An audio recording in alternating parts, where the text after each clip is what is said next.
Roadkill Garage, it's Attack of the Monster Wagons. Hit it!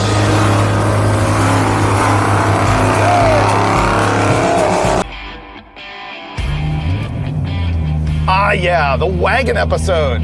I've been waiting for this because I love station wagons. Old, big, hankin' station wagons, and that's what we've got here.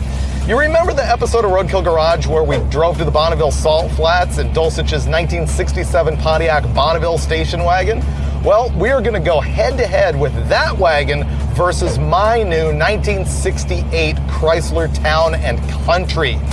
It's gonna be super cool. And we're gonna show you like some of the basic mechanicking and things that you need to do when you get your first old car, and how to do it for cheap and have a whole lot of fun driving vehicles in ways they were never meant to be driven. So this is gonna be station wagon fun, station wagon shootout. And if you're lucky, you might even see a third wagon come in at the end. But Dulcich has never seen my wagon, so I'm gonna sneak up on him here, let him check out the Chrysler. Wow, I don't think I've ever seen a bigger grin on your face than that. I know, that's because the wagon's great. So it's a 68 Chrysler Town and Country. I can tell by the side marker lights. Oh, wow. Holly equipped. 440. This thing is actually like showroom fresh. What's going on here? I know. It's got every vacuum hose. Nothing's been butchered. 1,800 bucks. Wow, that's a buy. You think so? Yeah. Yeah?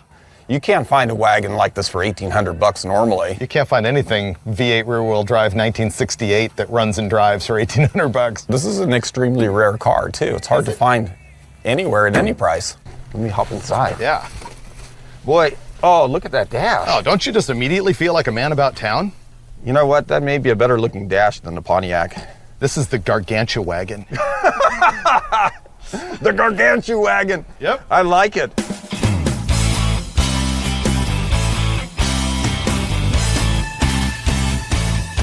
Freiburger's wagon is pretty nice, but I don't know. I'm not convinced that it's prettier than the 67 Bonneville. I mean, look at that stylized front end. And this thing just cruises. The B-body GM car is really hard to beat. Maybe when I go for a ride, I'll be convinced, but right now I'm sticking with the Pontiac.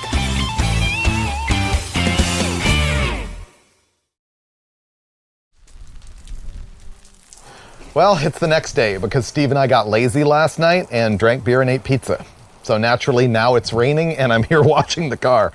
I always say that a car isn't really yours until you've washed it. And I'm gonna use a pressure washer and knock off the big chunks. Well, wait a minute. Here, I've got a present for you, Freiburger. Oh, really? Yeah. Ooh, jacket? Custom tailored. Nice.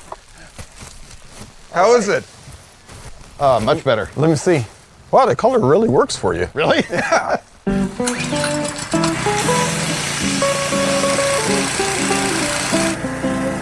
Wow, no rust in the rear window channel. Usually wagons are all rotted right here. Oh man, Dulcich, this thing would come to life with a Comet wash. Look Really? at that. Oh, yeah. Wow.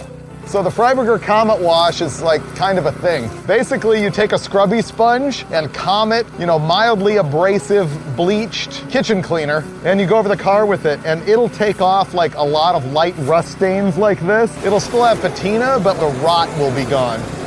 You could take that now, and actually, if you really wanted to go to town, you could cut and buff that, and it would be shiny again. I mean, it's gonna dry and be dull as a chalkboard, but that's still really good.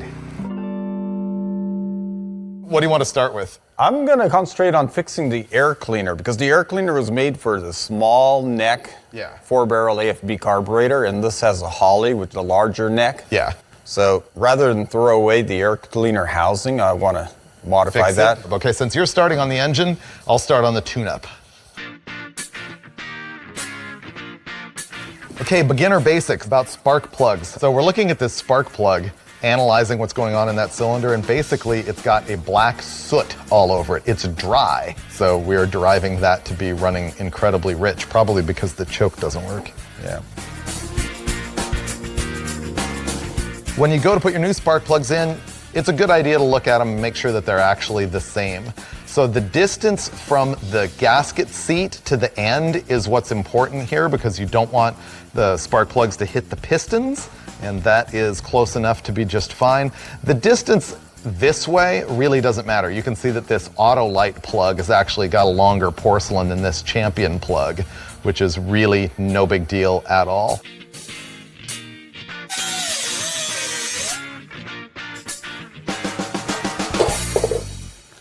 That's a fit. Next, I'm looking at the condition of the distributor, which on this old car has got points. So the way this works is this shaft inside the distributor spins around and around and around with the engine rotation. And one of the things that it's doing is spinning the rotor, which is distributing the spark to all of the different terminals inside the cap. The other thing that we've got going on here is this 8-pointed lobe. Each one of these high spots on the lobe represents one cylinder in the engine, and as the distributor rotates and that high point goes past these ignition points, it opens them, and when it opens them, it collapses the electric field that's been building up inside the coil, and that's what sends the spark around. But the problem is, every time that set of points opens, there's a little tiny spark and there's like a little bit of metal transfer, and sometimes these two contacts can be junk. And that spark that happens in there is partially absorbed by this condenser right here.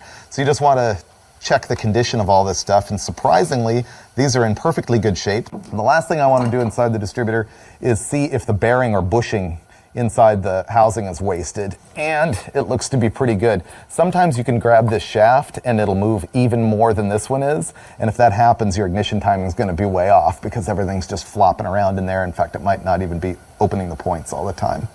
So there's more than you needed to know about antiquated ignition systems.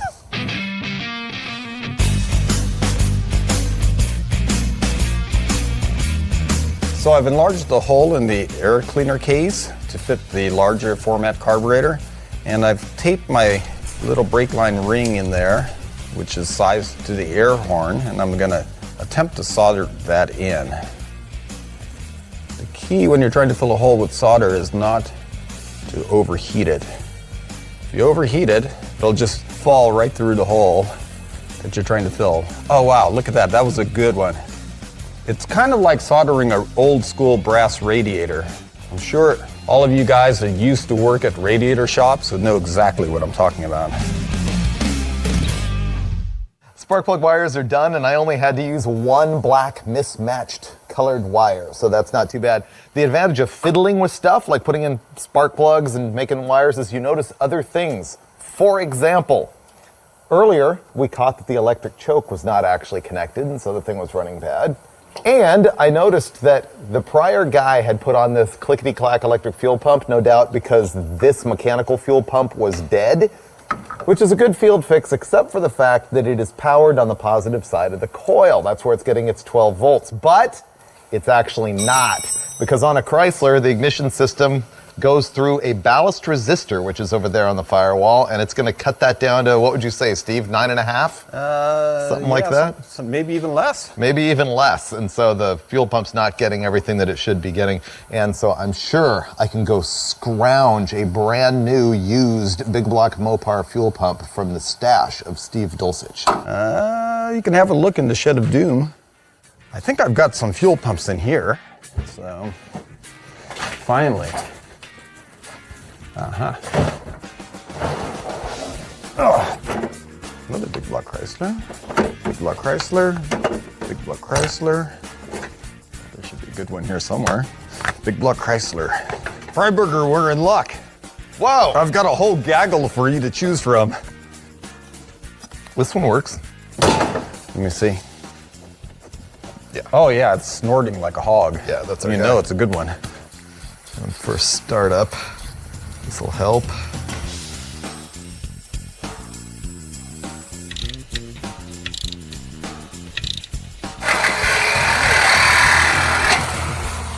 Wow, that was loud. Huh? It fits like it was made for the car. Yeah. Okay, we got the fuel system all dialed. Crank it and let's see if your used pump actually pumps.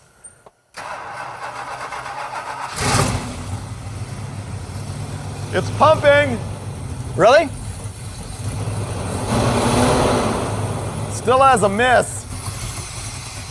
Does it have a big vacuum leak? Well, yeah, that's a guess, and it's also at 0 timing.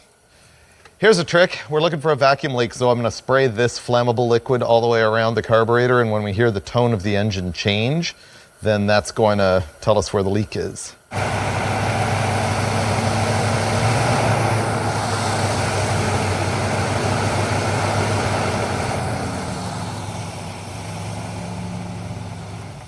It would be where you removed the brake booster hose and didn't put it back on?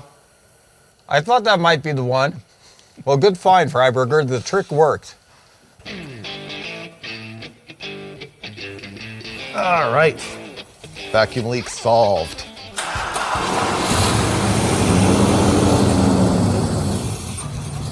Bingo!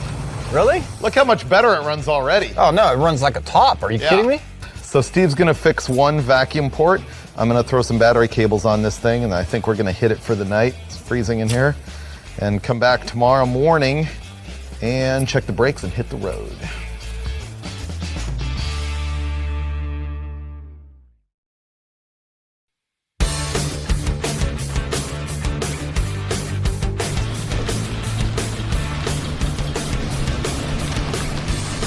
Are you ready for the final step that will ensure the superiority?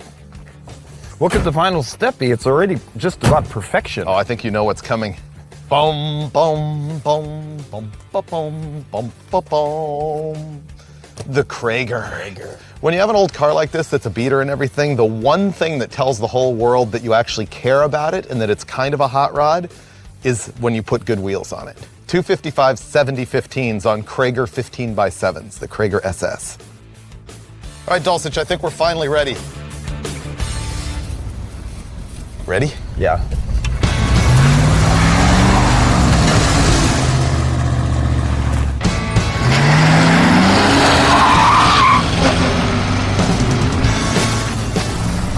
Oh, man. Pushes me back in my seat. Wow. This may be superior to the Pontiac.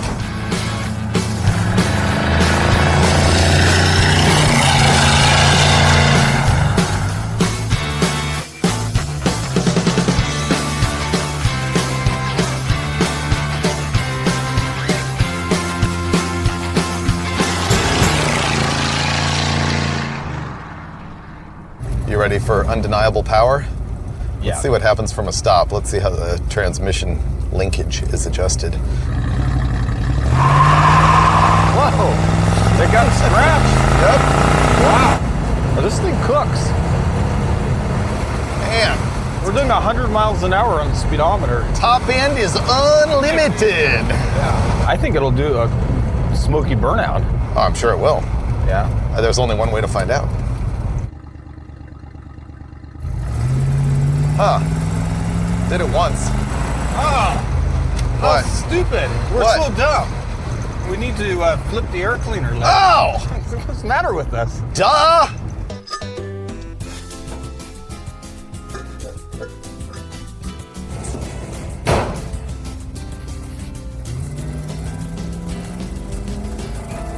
Should we give the burnout one more attempt right here?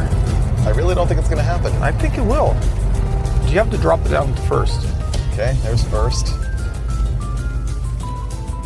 I'm gonna try and... Holy Lord. There we go. What were we saying about the burnout? There we go. Okay. What happened? I think that's a broken motor mount. That's what it sounded like. I was goosing it back there and it sounded like the fans hitting the radiator shroud, probably the air cleaners hitting the hood. Oh! What? Yeah, I'd say that's confirmed. Oh. So much for my factory shroud is shredded. Oh, that sucks. Yep. Try it. Oh! That's real bad. So as you saw, the motor mount's broken, which is the exact same thing that happened to Steve's wagon when we were driving to Bonneville. I think we could hit some Brodies anyway. Really? Yeah. Well, now that the fan shroud's out of the way, it shouldn't be a problem, No right? problem at all.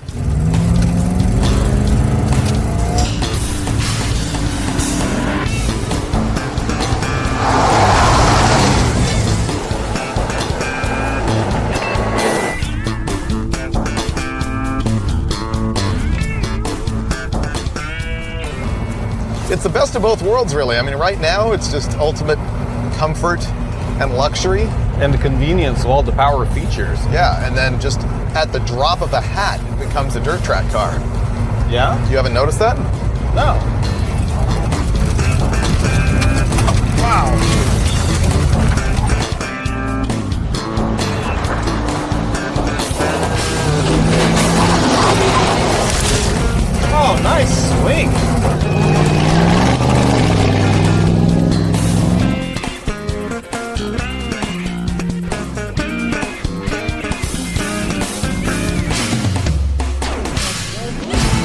Oh, that was pretty good. Wow, it floats through those maneuvers like a 70s superhero cop show. Of course it does. So now how do you feel about the Bonneville's odds? I don't know, I'm feeling a little bit of anxiety now because the Gargantuwagon is a lot more than what we started with. Oh, I know. It is gargantuan performance.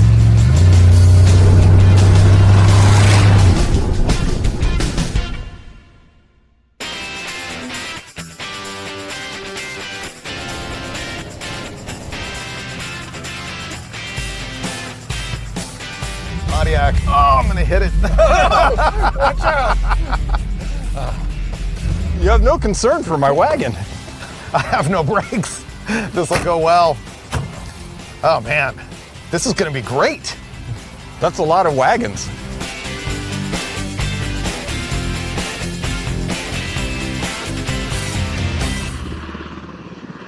We're out here at Camarillo Airport in California, our favorite abandoned runway where we come out here to thrash on stuff. And we're gonna have a number of competitions today between the 68 Chrysler Town and Country and the 67 Pontiac Bonneville. Now, we're gonna drag race, we're gonna autocross. I think there's gonna be a Rockford contest. The thing is, Steve cheated. We headed back home and fixed the motor mount on the Chrysler, but after I left, he pulled the engine out of the Pontiac. He cleaned it all up and added a hot cam and headers. So his engine is fresher than mine. His combo is going to be a 400 Pontiac, a turbo 400, and we think it's got like a 256 rear end. This thing is a 440 Chrysler, a 727 torque flight, and I think the rear end's 276. So these things are not going to be brutal, but it's going to show you exactly what it was like to live as, you know, a swanky father way back in the 60s. I think on the autocross, we're going to have to ride in the way back seat, the history seat. This is going to be good.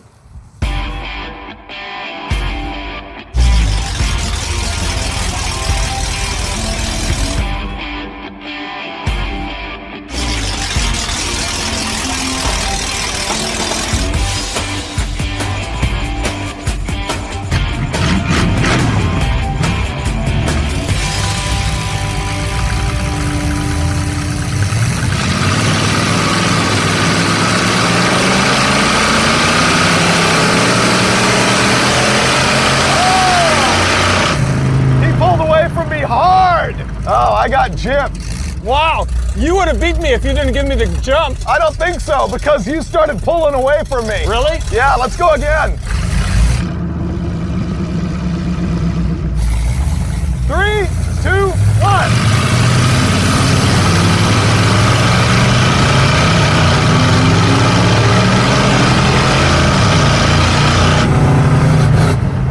So it all depends on the leave. I guess they're pretty well matched. I think he starts to freight train me on the top end, though. I have to win this one or it's all over. Okay, ready? 3, 2, 1.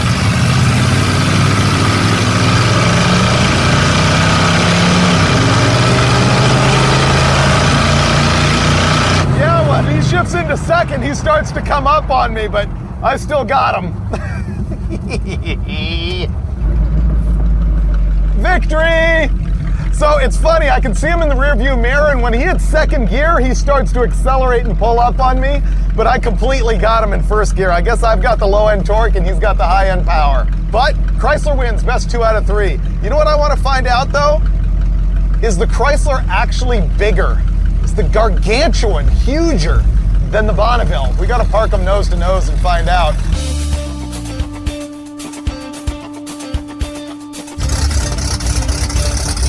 Okay.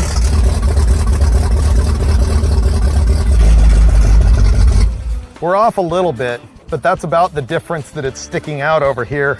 They're pretty much the same. Yeah. All right, let's go length. The Gargantuwagon better win this. Okay. Oh, keep coming. Stop. Ready for the ruling? Do you have them even in the front? Well, your proboscis sticks out more than mine. Oh, Chrysler's gonna, like, win.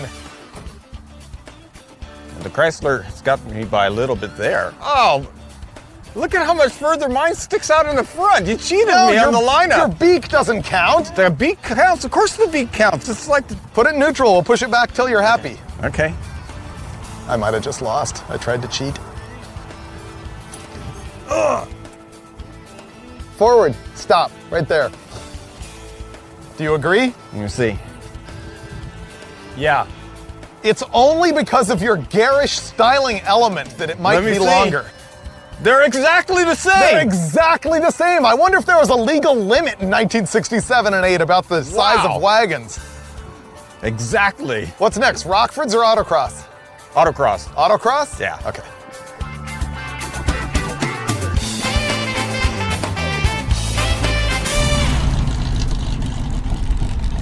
Now we're going for the autocross. This is a pretty high speed one. It's gonna be a lot of fun, and even more so because I have a little surprise for Steve. I'm gonna make you ride in the way back. No way. Yes, All right, well, you have to set it up. it'll be like when we were kids. Yeah. You know, riding in, I always called it the history seat because everything you see has already happened. I know, but I feel like I'm going to be bouncing around and thrown about in the back seat there. That's kind of the point. Really? Yeah. There you Oh, go. man, that's a piece of cake. Mint.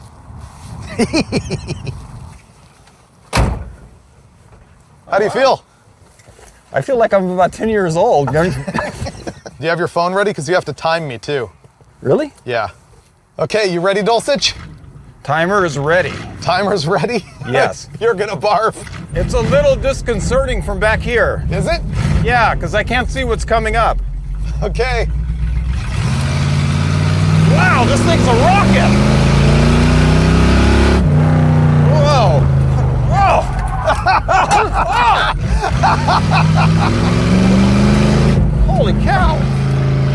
The fumes back here are really choking.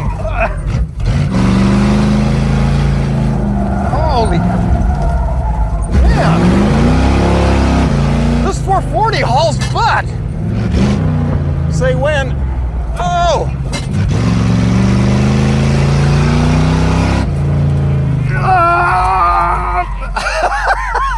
Wow! I need to go again now that I have practice. That was actually pretty good. I got lost a couple times. I can be faster. 48 seconds and 48.8.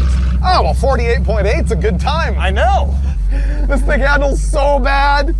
But I missed the track a little bit. Now that I've learned it, I think I need to go again. He's going to time me. Ready when you are.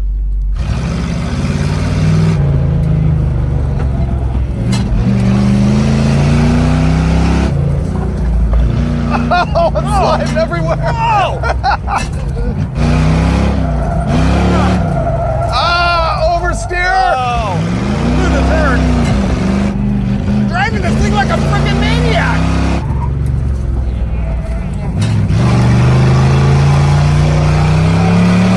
You're crazy, man. What did it do that time? You're a freaking maniac. Oh, I forgot to push the button. What? I You was seriously didn't time that? I forgot to press stop. I would say that was 47. I'm sorry, I just forgot. Does this mean we have to go again? Yeah, I was just so distracted.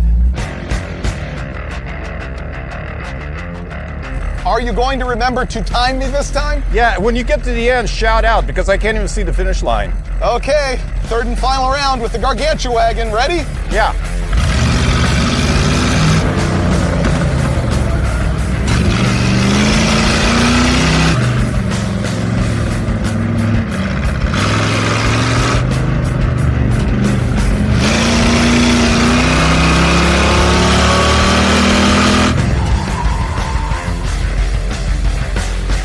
About 44. 44! Nice! So 44 seconds was my time in the Chrysler. Let's see if Steve can beat it in the Pontiac. 2, 1. Oh, this is weird.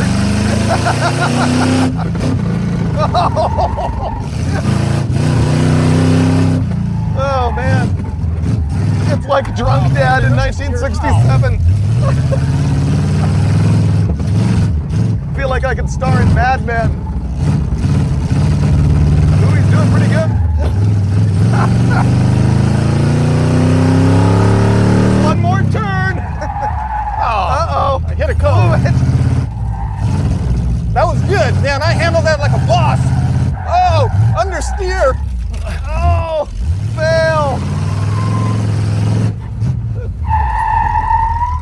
That was a disaster. Steve took 2 more laps and ended up not being able to beat his first lap time of 47.6. Slower than the Chrysler. I don't really know what's worse here, Steve's driving or the Bonneville's handling.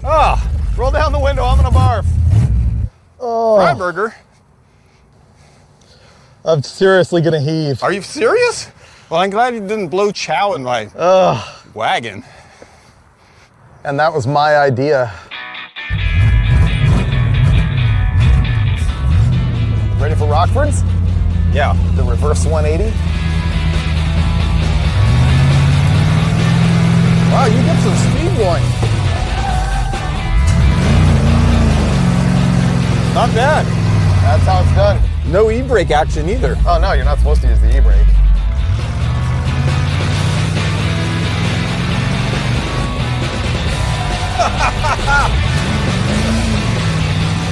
Wow, you can really get away from the bad guys if you do that. Yeah, that 440 is just rips.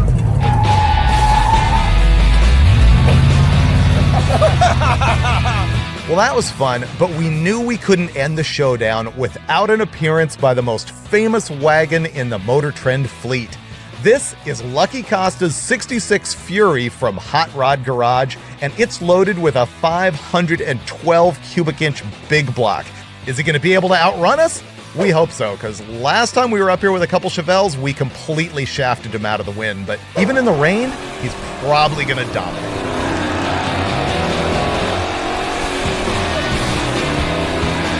Oh, look at that perfect grip. Wow. Sorry I'm late. Nice entrance. Yeah. That was awesome. So remember last time you came out with the Chevelle and we shanked you and you had the bad Shanked, track? yeah. I think boned was the word you used. Right. Yeah. So this time it's same cones we went, Right. except for it's raining now, whereas it was dry when I Oh, did so it. I have a slight chance of winning. Right. So that's the way we roll. So you got to go run through the autocross and beat 44.2. Okay. You guys want to ride with me? Sure. Okay. All right. Yeah. You got the nitrous ready? Oh, yeah.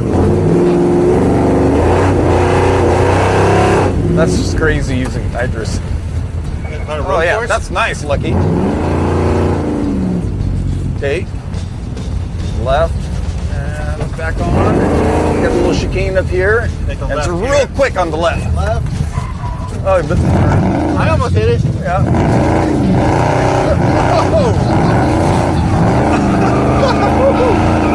Is the clock still running? Yeah. Man, you're killing it. One more. Just nailed this one, and you've got it.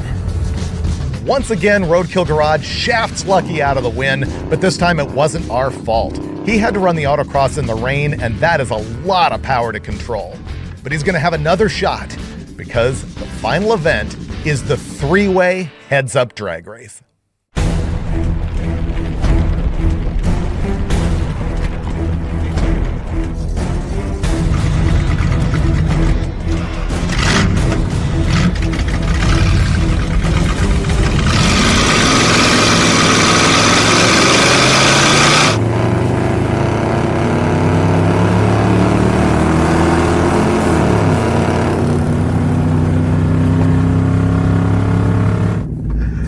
Okay, Lucky dominated.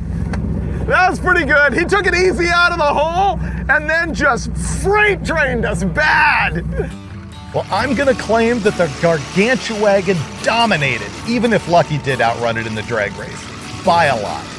But really, what the wagon proves is you need to get out there, buy a cheap old car, fix it up, and don't be precious with it. Thrash it around, have some fun, because that's what Roadkill Garage is all about. This thing has so much headroom that it's got its own greenhouse gas effect. Yeah. How's your luxury? Without question. It's just, you know, if we had a butler, that's all we would need.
Where is love?